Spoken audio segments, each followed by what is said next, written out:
nesse momento. Agradecemos a Deus pela oportunidade de estarmos aqui, em mais uma oportunidade de aprendizado. Que a nossa irmã que fará uso da palavra seja auxiliada, inspirada por esses amigos que por certo aqui estão e que nos auxiliam nessa tarefa. Que todos nós, encarnados e desencarnados aqui presentes essa noite, possamos ouvir, possamos refletir sobre os ensinamentos que nos serão passados e que a nossa reunião possa transcorrer com muita tranquilidade. Graças a Deus e que assim seja. Com vocês, Sueli, falando de amar ao próximo, né? Como a si mesmo. Isso.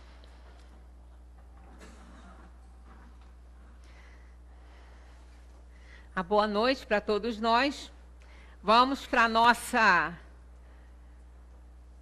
nosso encontro, né? Com esses amigos espirituais que nos trazem esses assuntos que nos ajudam muito nos nossos momentos todos da vida, na alegria, na tristeza, né? Na saúde, na doença. A gente casa, né?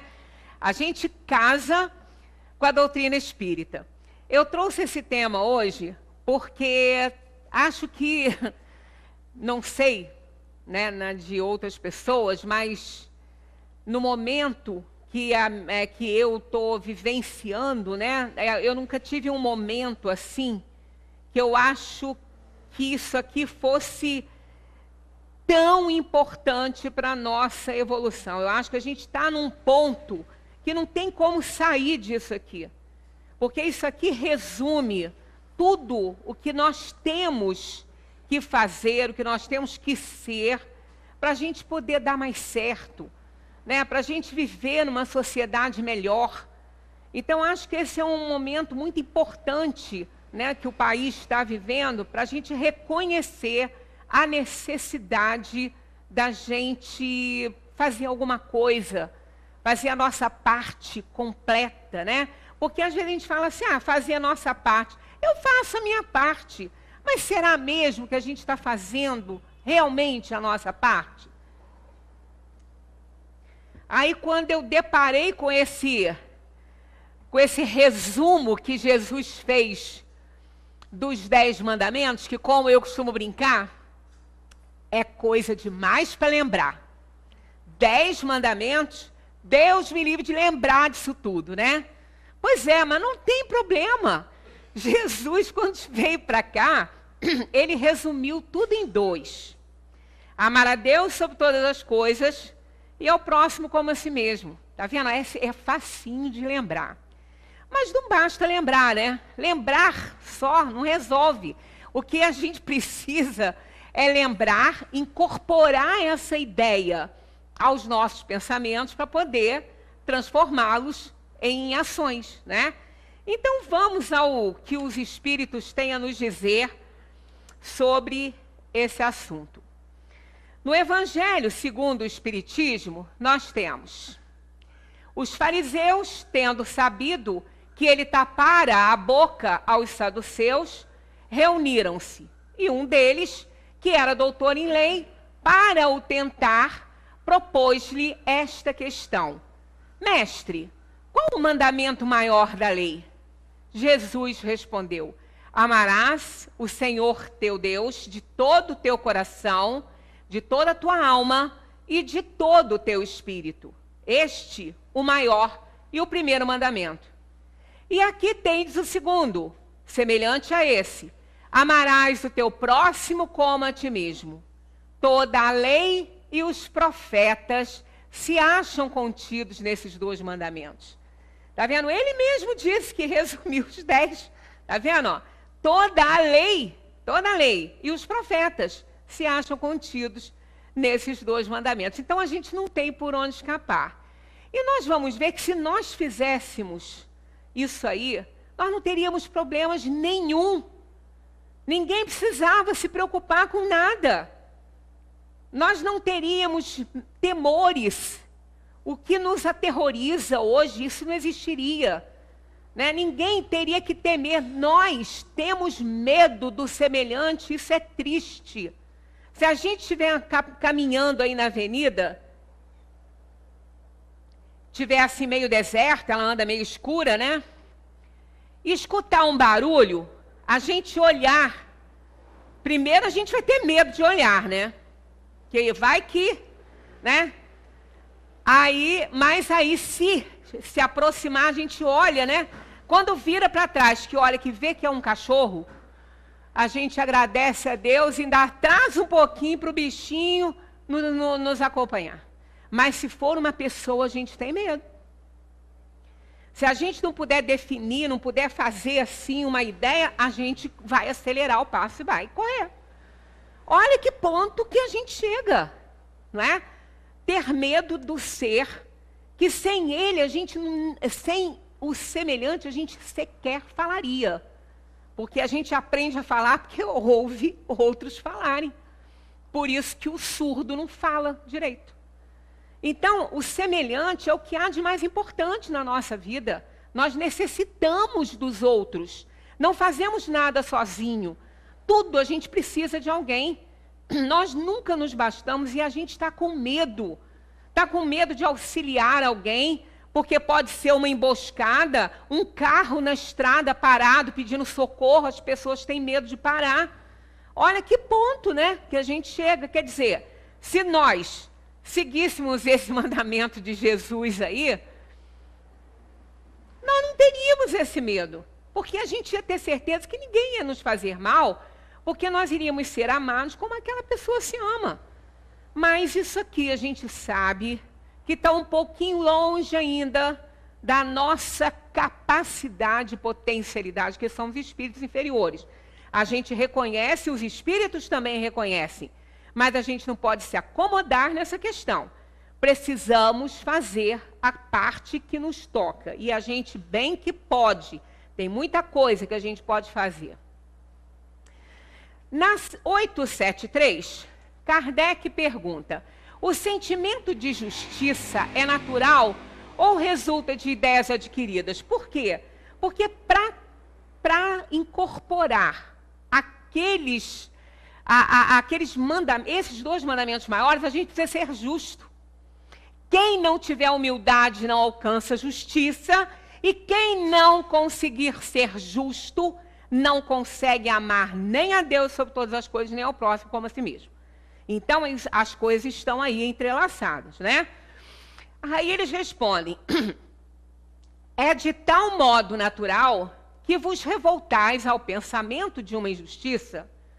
O progresso moral desenvolve, sem dúvida, esse sentimento, mas não o dá. Olha só, Deus o pôs do coração do homem, a gente tem isso. A gente tem isso latente. Nós fomos feitos à imagem e semelhança de Deus. Nós temos a essência divina. Tanto que Jesus fala: vós sois deuses. Somos, a gente só não sabe disso. Então nós temos essa essência, quer dizer, só depende da gente desenvolver. Não depende de mais nada, porque Deus, na sua soberania e na sua justiça, nos deu, nos colocou isso em nós. Ele colocou a sua marca. O Criador marcou a criatura com a sua essência. Na questão 875, Kardec pergunta: como se pode definir a justiça? E eles respondem: a justiça consiste no respeito aos direitos de cada um. Está vendo? As coisas vão se encaixando naquele resuminho de Jesus, né? Então, é claro, não podemos ser justos se a gente não respeita o próximo, se a gente não respeita os direitos das pessoas e de todos os seres, né? Das pessoas e de todos os seres. Tudo na criação pertence aqui, foi Deus que criou. Às vezes a gente vê os cães, assim, andando na rua, eles não têm casa, não têm teto. Tem pessoas que chutam, eu já vi, quase me indispus. Sai para lá, por quê? Ele tem direito de estar andando ali, igual que eu tenho direito de andar ali. É dele também esse mundo. A calçada é dele também. As pessoas não respeitam nada, nem as pedras, de vez em quando pula uma unha. Porque com raivinha vai lá, chuta a pedra. Bem feito, né? Por quê? Ninguém merece, nem nada merece ser desrespeitado, principalmente por nós, que somos os seres mais importantes da criação e que temos a marca do Criador em nós. Na 876, Kardec pergunta: fora do direito consagrado pela lei humana, qual a base da justiça fundada sobre a lei natural? Eles respondem: o Cristo vos disse, querer para os outros o que quereis para vós mesmos. Tá? Mesma coisa, amar o próximo como a si mesmo. 877. A necessidade de viver em sociedade acarreta para o homem obrigações particulares? Eles respondem: sim. E a primeira de todas é a de respeitar os direitos dos semelhantes. Aquele que respeitar esses direitos será sempre justo. A vida social dá direitos e impõe deveres recíprocos.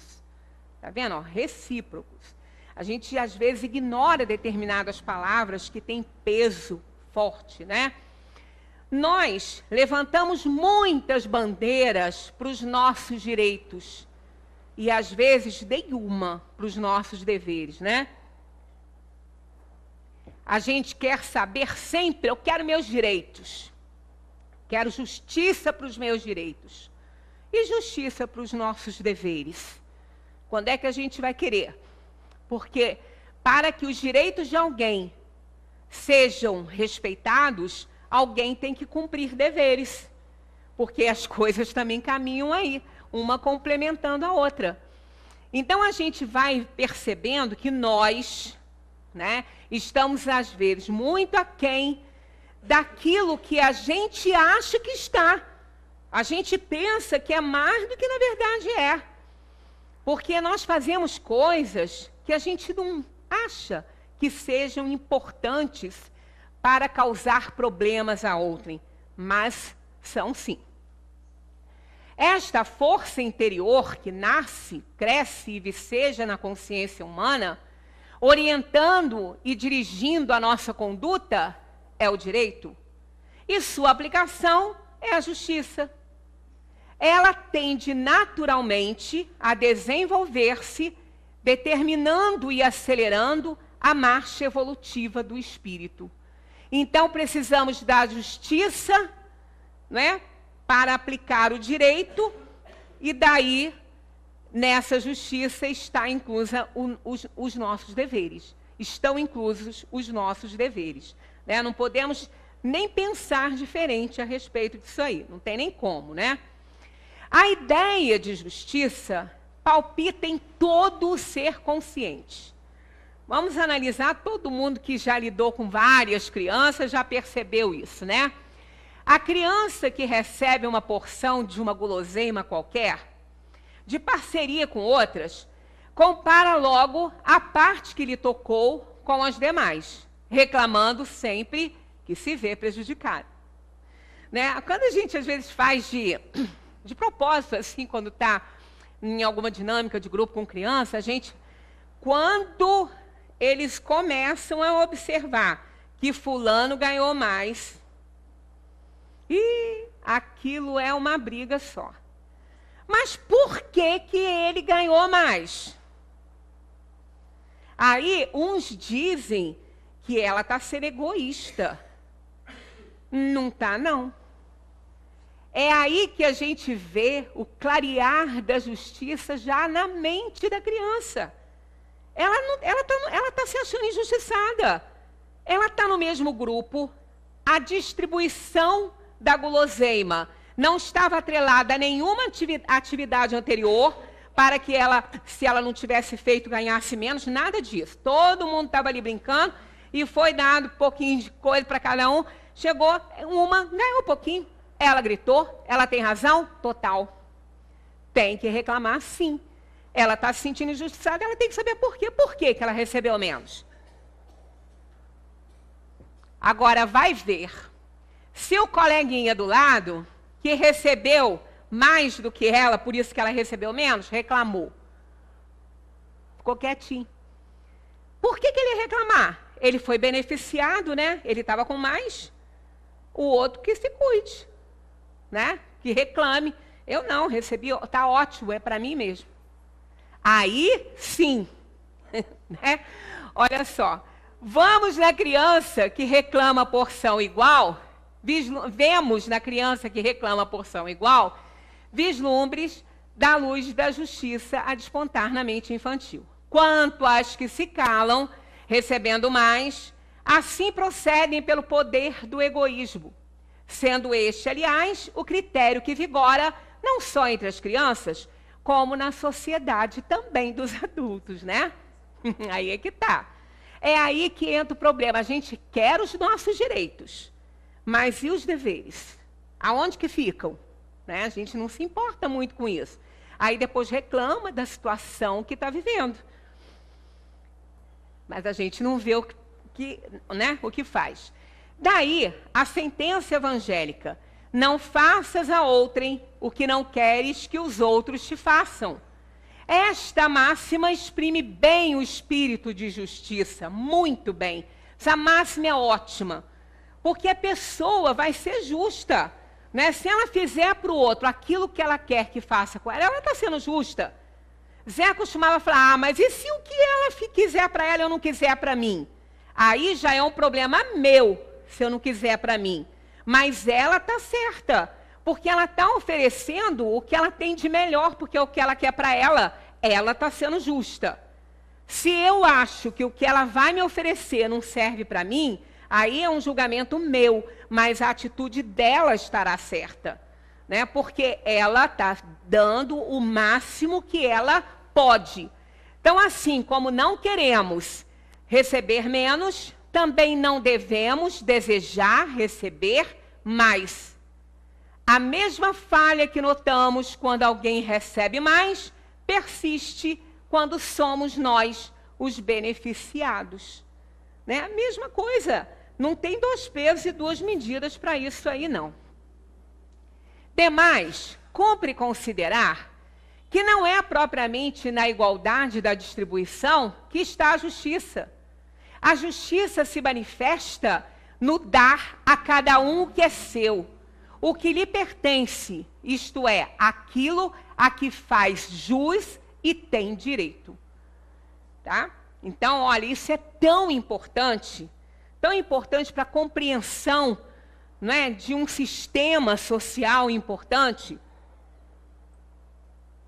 que pode funcionar muito bem. Por quê? É a meritocracia, que é importante, é o que devia vigorar. Aquele que faz mais por merecer, ele tem direito a mais. Não é? Se uma criança e outra criança, na escolinha, no jardim de infância, onde a gente aprende tudo que precisa para a vida inteira, para viver bem a vida inteira, a tia falar com ela assim, olha, vocês precisam cumprir essa tarefa toda para ganhar a surpresa. Quem não cumprir essa tarefa toda, não vai ganhar toda a surpresa. Aí é diferente daquele outro caso. Um não cumpre a tarefa toda, o outro cumpre a tarefa toda, não brinca, não vai para o recreio, cumpre a tarefa toda. Chega na hora, por que que os dois vão ganhar a surpresa por inteiro? Não é justo. E aquele que não ganhar toda a surpresa, que ganhou menos que o outro, não pode reclamar, porque ele sabe que ele não cumpriu a tarefa dele toda. Ele não vai reclamar. Ele pode ficar chateado, chorar, espernear, mas ele não pode acusar a tia de injusta, porque ela avisou antes. Isso é meritocracia. Isso é importante. A pessoa tem que fazer por merecer. Se aquele que não faz, vai obter pagamento pelo que fez. Quem fez mais, ganha mais. Quem fez menos, ganha menos. Isso é justiça. Tá? Isso está na lei de Deus, não é na minha, né? O pão nosso de cada dia dá-nos hoje. Olha só, Ensina Jesus da soberana justiça. Jesus nos ensinou a oração dominical, a oração do Senhor, o Pai Nosso. Está lá escrito, o pão nosso de cada dia dá-nos hoje. Está pedindo, a gente está pedindo isso a Ele. Notemos bem que este pedido se refere exclusivamente ao que é nosso e não ao que é do outro. Se eu não fiz por merecer e ganhar igual, eu estou ganhando o que é do outro também. Está errado. Justiça não é isso. Justiça é dar àquele que merece o que ele fez por merecer, né? Então ele vai ganhar. Isso aí é mais que justo. A justiça não se limita só a dar e distribuir, como pensam os comodistas. Ela quer também receber. Geralmente, os que reclamam aquilo que julgam seu, esquecem-se de restituir o que não é seu. A justiça presta contas aos que lhe dão contas. Se não lhe dermos contas do que temos, não nos assiste o direito de lhes pedir conta do que não temos. Então a gente vai vendo quanto, não é? Nós podemos estar assim longe daquele ideal que a gente gostaria de estar, porque a gente reivindica tantas coisas das pessoas, né? Nesse momento, há tantos dedos apontados, né? Para toda a classe, né? Que está sendo exposta como corrupta e como com a roubalheira do país e tudo. Mas a gente tem que parar com isso e ficar pensando o que eu posso estar fazendo de errado. Porque eu vou responder por isso. Eu não vou responder por roubalheira de ninguém. Eu não vou responder porque gente que faz corrupção. Não, eu vou responder pelas que eu fizer. Pela roubalheira que eu fizer, pelos erros que eu fizer, pela falta de colaboração minha a uma sociedade melhor, da maneira que eu puder colaborar. Né? Porque a gente fala, mas eu não posso fazer muito. Faça a sua parte. Não vai lhe ser pedido nada além disso, somente a sua parte. Justiça é luz, revela à consciência o que existe no coração. Aqueles que fecham os olhos às falhas e senões apontados pela consciência própria, não poderão ver o bem que tanto almejam. Ela é luz para quem quer a luz, para quem quer enxergar a luz. Agora, quem quer tapar, e não é nem com peneira, ainda se fosse, deixava passar uma claridadezinha, mas é com pano preto mesmo, que cobre totalmente, aí ela acaba não sendo luz, né? Mas ela é. Só momentaneamente que ela deixa de ser.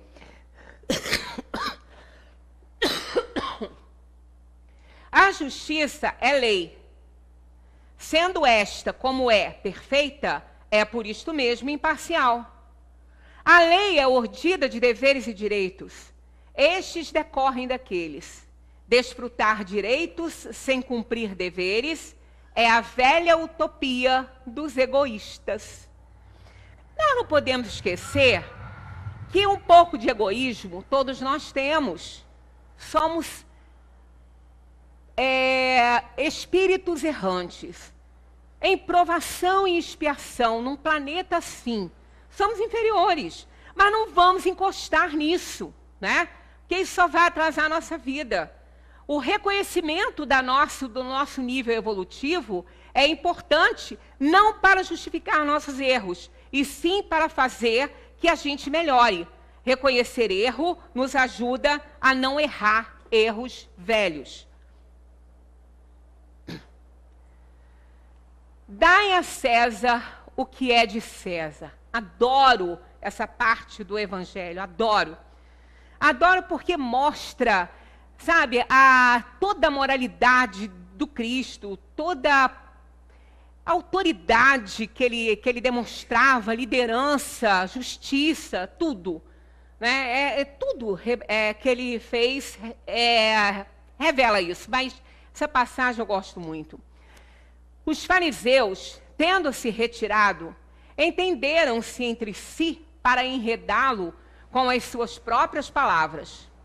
Mandaram então seus discípulos, em companhia dos herodianos, dizer-lhe: Mestre, sabemos que és veraz e que ensinas o caminho de Deus pela verdade, sem levares em conta quem quer que seja, porque nos homens não consideras as pessoas. Dize-nos, pois, qual a tua opinião sobre isso? É-nos permitido pagar ou deixar de pagar a César o tributo? Não era justo aquele tributo. Não é? Era uma briga, aquilo ali era uma exploração. Então, olha o que eles tentaram fazer com Jesus, né? Tentaram, mas ingenuidade, né? Ingenuidade. Logo com quem? Se fosse comigo, né? Mas logo com quem, né? Agora vem o melhor. Jesus, porém, que lhes conhecia a malícia, respondeu: hipócritas, adoro. Por que me tentais? Apresentai-me uma das moedas que se dão em pagamento do tributo. E tendo-lhe eles apresentado um denário, perguntou Jesus: de quem são esta imagem e esta inscrição?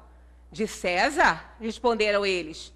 Então, devolva-lhes, observou-lhes Jesus: dai, pois, a César o que é de César, e a Deus o que é de Deus. Ouvido-o falar desta maneira, admiraram-se eles da sua resposta e, deixando, se retiraram. Há quem diz, né, os críticos, que Jesus era conivente com aquele tributo. Ora, que é isso, né? Não era essa a questão, isso não estava no ensinamento de Jesus. Ele se aproveitou daquela situação, como ele fazia sempre, para mostrar que dai àquele que é dono aquilo que lhe pertence. Esse é o grande ensinamento. Ele não entrou no mérito se aquilo era justo ou injusto, o tributo. Ele usou aquilo ali e realmente eles entenderam muito bem isso, que eles sabiam que Jesus não era a favor daquele tributo. Mas eles tentaram, e a lição não foi sobre se era justo ou não o tributo. Ele queria dar a lição: dai a César o que é de César e a Deus o que é de Deus. Então, essa passagem, ela para mim, ela é belíssima realmente. Ela está em Mateus, né, 22. Ouvindo-o falar desta maneira, admiraram-se eles da sua resposta e, deixando-se retirado. Então, eles achavam que ele fosse, né, condenar aquilo ali. Mas claro que não. Era importante aquela lição que foi dada naquele momento, né? Esse princípio é consequente daquele segundo o qual devemos proceder para com os outros, como queiramos que os outros procedam para conosco. Então, esse princípio condena o quê?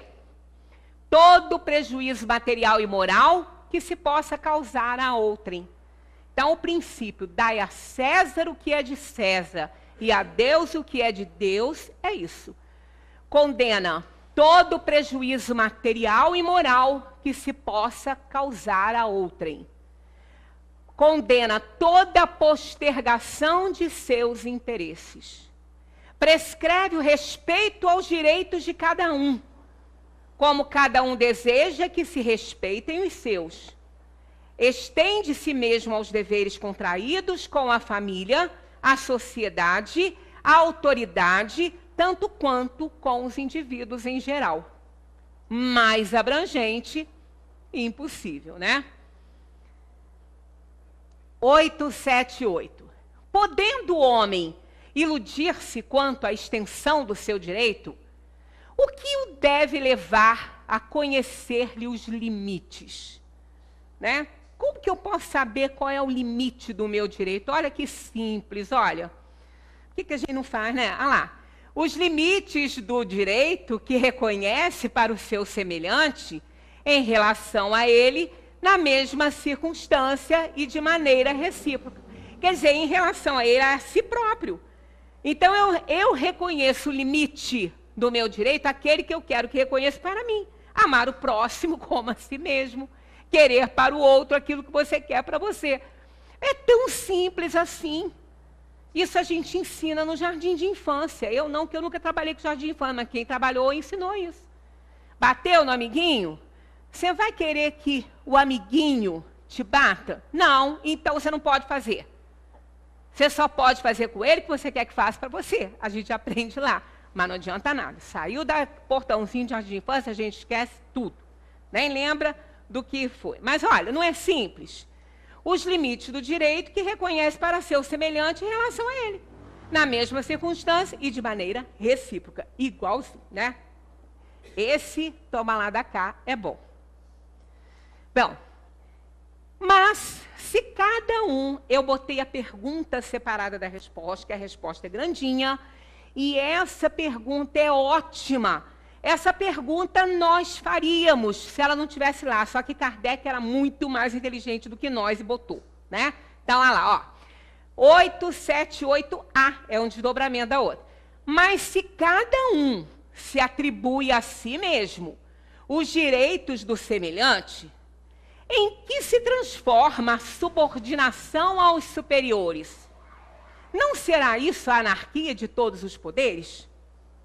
Vamos pensar. Dá para pensar, não dá? Se todo mundo quer a mesma coisa, né? Como é que vai ficar? A autoridade, a liderança, como é que vai ficar? Mas a gente já tem a resposta também sem ler. Basta, ó, consultar a consciência, né? Descascar um pedacinho da cebola. Então, olha só.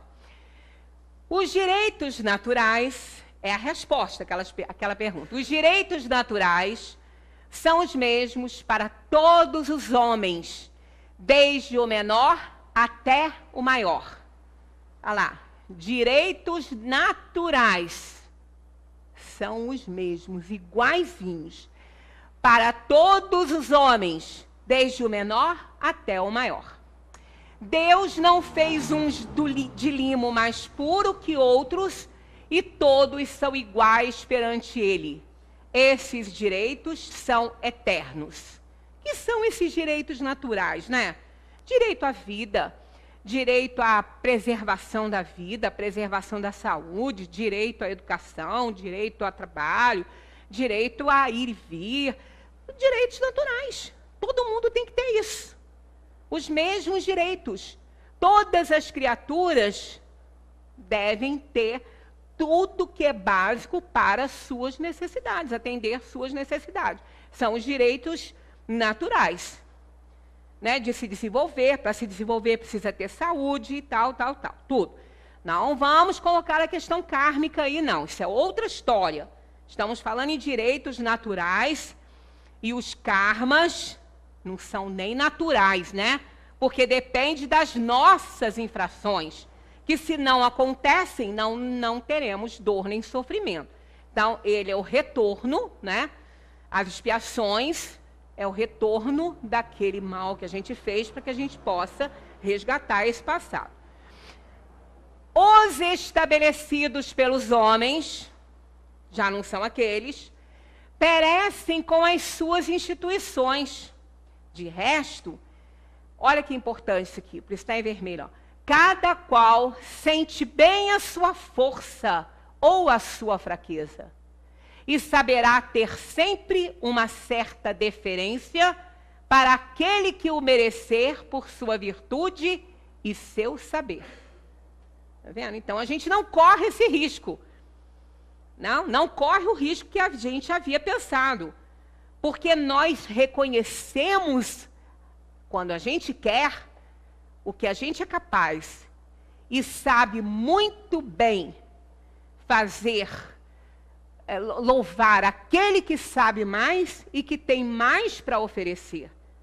Então, a questão da meritocracia é inata no ser, faz parte de nós. Isso é inerente à alma. É importante assinalar isto para que os que se julgam superiores conheçam os seus valores e possam merecer essas deferências. A subordinação não será comprometida quando a autoridade for conferida à sabedoria. Que resposta!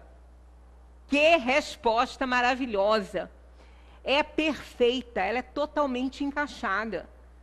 Nós vemos quantas vezes as pessoas que aparecem, que se elevam pela sua sabedoria, pelo seu conhecimento, pelo seu mérito, como elas são respeitadas pelos outros, que reconhecem esse valor e reconhecem a sua incompetência naquela área. Agora, o que não deixa isso acontecer é o orgulho, é a vaidade, é o egoísmo, é a inveja, que não deixa isso ser reconhecido. Por isso que está aqui embaixo, ó. A subordinação não estará comprometida quando a autoridade for conferida à sabedoria. E não deixa de fora a questão daquele que tem esse poder todo, para que ele saiba como usar isso, porque ele jamais pode, por conta disso, humilhar, inferiorizar o outro, de jeito nenhum. Até porque se ele tiver tudo isso, e isso for conferido junto com a sabedoria, ele jamais fará. Então, não corremos o risco dessa questão aí de jeito nenhum. A liberdade e a responsabilidade são correlativas no ser e aumentam com sua elevação. É a responsabilidade do homem que faz sua dignidade e moralidade. A noção de moralidade é inseparável da de liberdade. Ser responsável implica ter a determinação para responder pelas consequências das atitudes adotadas. Aí a gente vê que realmente nós estamos num momento de total irresponsabilidade predominando a nossa sociedade, né? Porque ninguém quer arcar com os seus erros. Não vamos falar ninguém, que se é generalizar, não gosto não. Mas uma grande maioria não quer encarar os erros, não quer dar o bracinho a torcer, digamos assim. Né? Estamos num caos e ninguém é culpado. Ninguém fez nada errado. Né? Então, a gente tem que ir vendo o que nós estamos fazendo para a gente não ser conivente com a situação. Né? A responsabilidade é estabelecida pelo testemunho da consciência que nos aprova ou censura segundo a natureza de nossos atos. Ser responsável é assumir as experiências pessoais para atingir uma real compreensão dos acertos e dos desenganos. Ser responsável é decidir por si mesmo para onde ir e descobrir a razão do querer, do próprio querer. Achei tão importante isso aqui, já fiz esse comentário, que esses quadros já vieram para cá, a gente só está relembrando, né? Então, olha só, não adianta eu saber para onde eu quero ir, eu quero saber por que eu quero ir para lá. Eu preciso disso. Eu preciso dar um rumo certo à minha vida. Eu não quero engrossar a fileira que anda para lá. Se tem mais gente, é melhor. Quem disse? Não é? Então, eu preciso saber para onde eu quero ir. E qual é a razão desse querer ir para lá? Da minha parte, eu preciso conhecer. Né? Eu preciso saber, conhecer um pouco mais de mim. Né? A lei divina nos dá o livre-arbítrio para escolhermos e concretizarmos nosso programa de aprendizagem. Ou seja, livre opção para elegermos o caminho a ser percorrido para expandirmos a nossa consciência. O livre-arbítrio é que manda nisso aí. Não é? Deus nos deu esse presente. Isso foi um grande presente. Colocou em nossas mãos o segredo da nossa felicidade, do nosso bem-estar, da nossa alegria, da nossa graça. É só escolher bem. Né? É só escolher bem que a gente não faz besteira. Vamos pensar, vamos refletir, não vamos reagir, Vamos ser elegantes nas escolhas, que a gente vai sofrer, com certeza, menos. O amadurecimento do ser humano inicia-se quando cessam suas acusações ao mundo. Isso é um dos primeiros passos para a gente estar amadurecendo. Deixar de culpar as pessoas pelos nossos erros, pelos nossos atos indignos. Ninguém tem culpa. Eu fiz porque quis. Ah, mas fulano deu ideia. E daí a ideia era dele, mas eu concretizei porque eu quis. Então ninguém tem culpa. Quer dizer, quando eu paro de culpar o mundo pela minha infelicidade, pelos meus erros, eu começo a amadurecer. Aí eu entro em crise. Né? Eu entro numa crise. Crise é ótimo. Crise é ótima. A gente atribui numa crise quando o sujeito está muito ruim, né? Mas ele consegue piorar. Ih, entrou em crise.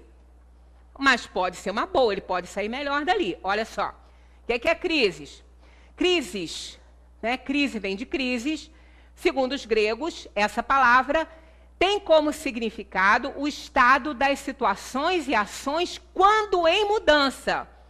Não é depois nem antes. É no momento, tá? Naquela parte ali do gerúndio, está acontecendo, né? Está em mudança, olha, significando o estado das situações e ações quando em mudança. Quer dizer, durante a mudança. Sendo essas para melhores ou piores. Ou seja, estar em crise é quando as coisas estão mudando de forma que não mudaram ainda. Mas também não estão como antes, e com o passar da crise se saberá se mudou para melhor ou mudou para pior. Crise, no latim, crisis, também pode significar ruptura, término, separação. Então, não é tão ruim assim, né? Quer dizer, isso aí é o estado de mudança. Então, um doente pode entrar numa crise e pode sair melhor. Pode sair melhor dela, como pode até morrer, né? Mas não significa que vai acontecer assim ou do outro jeito. Vai depender da situação. No caso nosso, né? É um bom momento para a gente entrar em crise, né? É necessário romper com velhos e maus hábitos para que a mudança seja para melhor. Precisamos fazer a nossa parte se quisermos viver em uma sociedade mais justa. A vida em sociedade implica em responsabilidades, a começar pela mais elementar: trabalhar pelo bem comum. Ideal inatingível enquanto considerável parcela da sociedade estiver marginalizada pela enfermidade, pela penúria e por problemas de comportamento. Isso aqui, importantíssimo para o nosso momento, né? A cristianização de uma sociedade não se faz por decreto de um governo.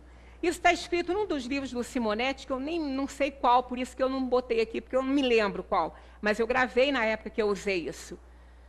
Porque nós estamos num momento de oba-oba, né? E de olê-olê, achando que as coisas vão milagrosamente mudar para melhor.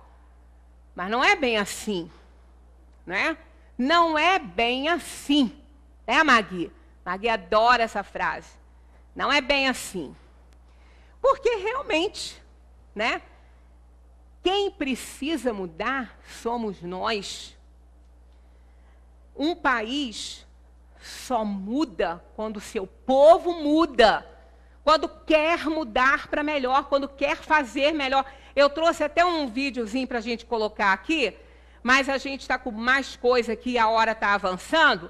Mas vocês já devem ter visto aí na internet, quando ele diz que o Brasil vai mudar quando os brasileiros mudarem.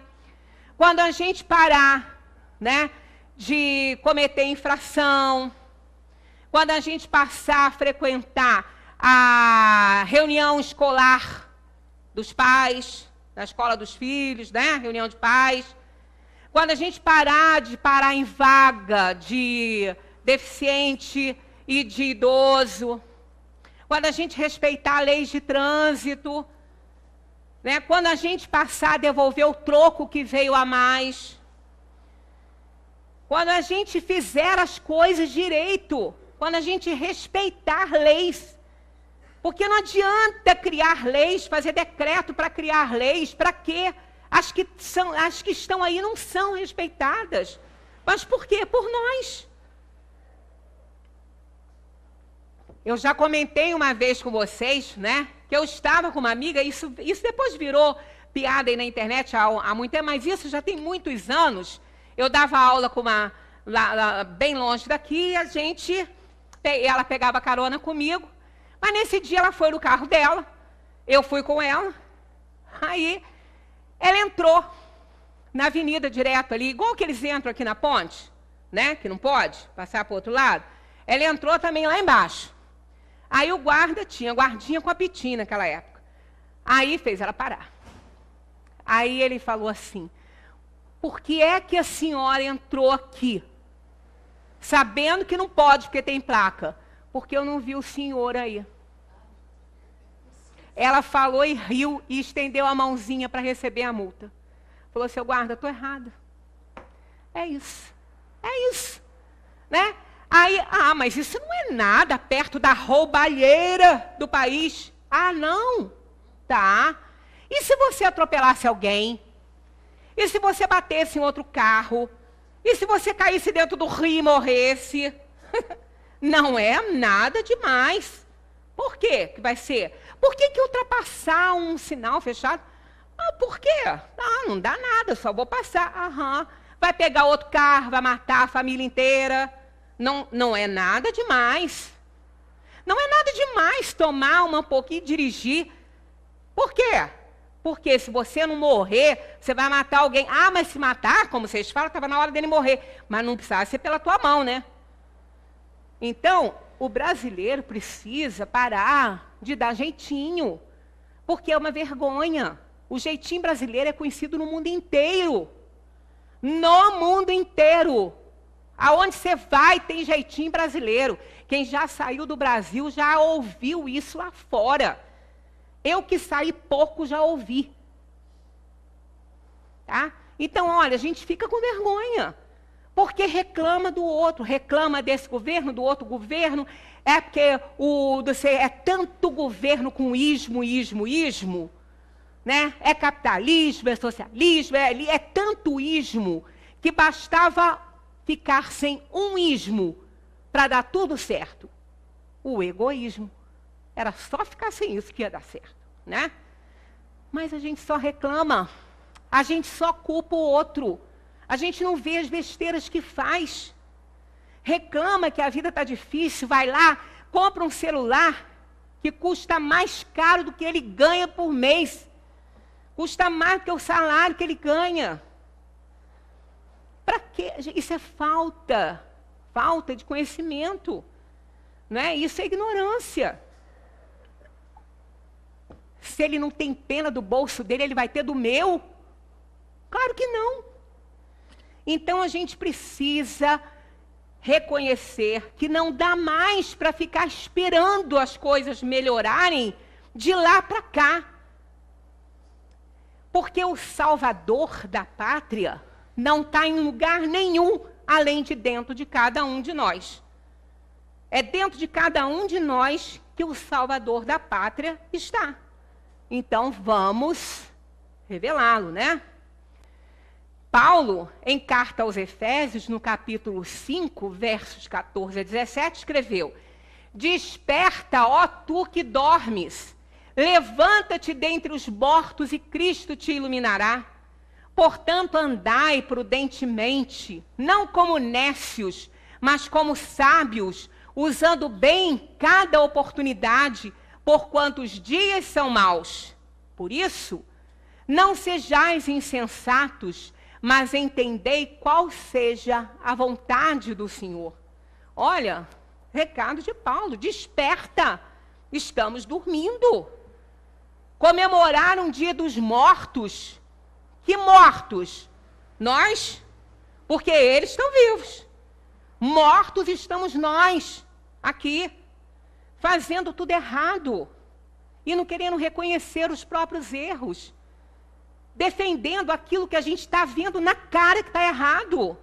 Vamos acordar, vamos pensar e procurar em cada um de nós o que nós estamos errando, porque estamos, não somos perfeitos. Uma análise da conduta das pessoas dos países ricos e desenvolvidos constatou que a grande maioria segue os seguintes princípios de vida: a ética como princípio básico, a integridade, a responsabilidade, o respeito às leis, o respeito pelos direitos dos demais cidadãos, o amor pelo trabalho, o esforço para economizar e investir, o desejo de superar e a pontualidade. Nesta mesma investigação, eles chegaram à conclusão que os países pobres, os subdesenvolvidos como o nosso, são uma minoria. Cumpre isso aqui. O nosso país tem dimensões continentais. Olha só, e é a minoria que nessa pesquisa, nessa investigação, cumpre isso aqui. E aí, não dá para culpar ninguém, porque uma das leis mais respeitadas desse país é a lei de quem? A lei de Gerson. Querer levar vantagem em tudo. É por isso que nós estamos nesse buraco sem fundo, né? E agora a gente tem que acordar, né? Mais do que na hora de acordar e fazer valer, porque ficar só no oba-oba também não serve. O brasileiro é muito afetuoso, muito bom, tem índole boa, é um povo que recebe todo mundo bem, mas é festeiro demais, é acomodado demais, não é? Nessa investigação, eles colocaram, que eu não tenho, eu até tenho aqui, mas não dá mais tempo da gente ler, eles colocaram as coisas que os outros países, o Japão, que parece um barco, né? Grandioso ali. Gente, é uma potência. Imagina eles com um país desse na mão. O que eles não iam fazer? A Holanda, a Suíça, que tem os melhores queijos do mundo. Só durante 4 meses, eu acho, no ano, que pode criar bicho lá, gado, porque não dá, é o inverno. Está faltando arregaçar a manguinha e trabalhar. Na ordem dos sentimentos, o dever é muito difícil de ser cumprido, porque se encontra em antagonismo com as seduções do interesse do coração. O dever íntimo do homem está entregue ao seu livre-arbítrio. Mas como precisar esse dever? Onde ele começa e onde acaba? Também é outra parte do Evangelho que eu amo. Está lá no capítulo 17, sobre o dever. O dever começa precisamente no ponto em que ameaçais a felicidade ou a tranquilidade do vosso próximo. E termina no limite que não desejaríeis ver transposto em relação a vós mesmos. Olha que coisa linda e perfeita isso aí.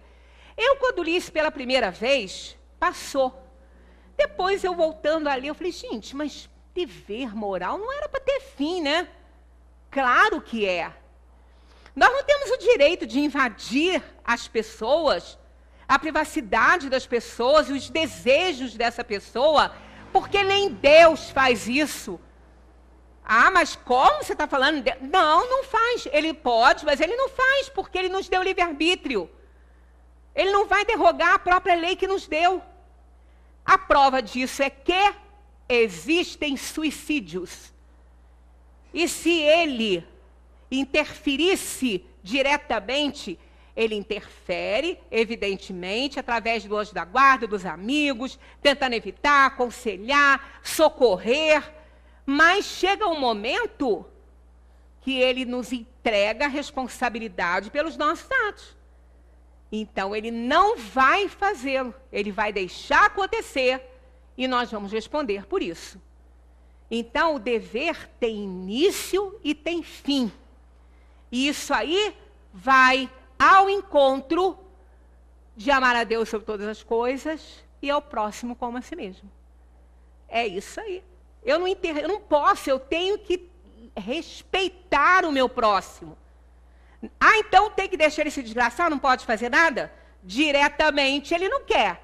Mas a gente pode continuar orando, vibrando positivamente, estando de coração aberto, com boas energias.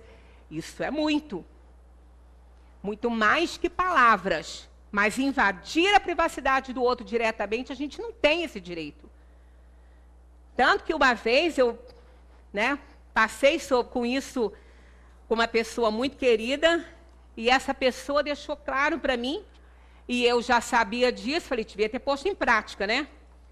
Falou, olha só, eu vou te pedir pela última vez, não fale mais isso. Não fale mais sobre esse assunto, porque eu já estou ficando sem vontade de conversar com você. Quase que eu ganhei um inimigo. Então, eu esqueci disso, eu já conhecia isso. Então, é exatamente isso. O dever começa precisamente no ponto em que ameaçais a felicidade ou a tranquilidade do vosso próximo. E termina no limite que não desejaríeis ver transposto com relação a vós. É usar a si mesmo como medida. Está lá. Isso, olha, é tudo isso. É fácil de fazer. A gente só precisa querer fazer. Os pensamentos geram atitudes. Atitudes geram hábitos. Hábitos geram um estilo de vida. Estilo de vida é o reflexo do caráter. O caráter de um povo é o reflexo daquilo que ele pensa. E seus representantes no governo, por isto, não pensam diferente. Quem os colocou lá? Sozinhos é que eles não foram. Nós somos o que pensamos e não o que pensamos que somos. Não coloquei autor porque eu encontrei alguns, internet não dá para confiar, entre aspas, porque não é meu, mas o importante é o recado que está dando e que é ótimo. Atual, muito, para o nosso momento, e que a gente reveja os nossos conceitos, as nossas atitudes, achar que o que a gente está fazendo não dá em nada, dá sim. Dá sim. Aquele que entra num supermercado, pega uma coisa para o seu filhote comer, para ele não ficar perturbando na hora de fazer a compra, e depois não paga a embalagem vazia, está ensinando o filho a roubar. Né? Aquele que diz em casa, quando o filho atende o telefone, para falar com o seu pai, e o pai diz assim, fala que eu não estou. Está ensinando o filho a mentir. Que é o que depois? Que ele seja um anjinho, um São Francisco de Assis? Né? Aquele que não vai à reunião de pais na escola, para saber o que seu filho está fazendo lá, não quer saber, e a escola não tem autoridade para fazer nada, né? Porque quem educa é família. Escola instrui, dá outro tipo de educação, educação acadêmica. Ele está querendo criar um delinquente. Então, depois acha que está errado. Meu filhinho, não, você está errado, você foi culpado. Então, aquele que não respeita lei nenhuma, achando que não vai dar nada errado, vai dar e muito. Não tem o direito de apontar dedo para ninguém. Né? Porque tem telhado de vidro. Então, a gente pode muito bem tirar esse vidro e colocar a telha forte. É só mudar os hábitos ruins. Né? Parar de ser maledicente, preconceituoso, respeitar o outro, a maneira dele viver, do jeito que ele quer viver, é problema dele, você não tem nada com isso, né? Então, mandar vibrações boas, ficar feliz, porque essa é a realidade, ninguém está nesse mundo para sofrer. Nós só sofremos porque nós somos renitentes no erro e a gente precisa resgatar. Muita paz para todos, que a gente continue a desenvolver esse sentimento pelos outros, né? Amar o outro como a si mesmo. É difícil, a gente não está com essa bola toda, mas é para lá que a gente está caminhando. Muita paz.